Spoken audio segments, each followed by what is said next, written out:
ஒருத்தர் கொடுமை பண்ணா என்ன லாபம்? ஒரு லாபமும் இல்லை. லாபமும் இல்லதான் பாட்டியே. அடிக்கடி வந்து வந்து இதே தப்பே பண்ணிட்டு இருந்தா மறுபடியும் அவனை எப்படி மன்னிச்சு விடுவ? இயேசுநாதருக்கே கோவம் வந்து அடிச்சிடுவாரு.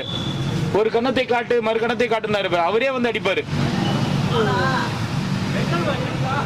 நம்ம இந்து சாமியில எந்த சாமிடா மன்னிச்சு விட்டுக்குது? மறுபடியும் எல்லா சாமியும் வதம் தான் பண்ணிக்குது. அந்த மாதிரி நம்ம சாமிங்க வதம் பண்ற மாதிரி இன்னைக்கு வதம் பண்ணிடுறோம். அவனை கவலைப்படாத. என்ன எதுவும் பண்ணாத.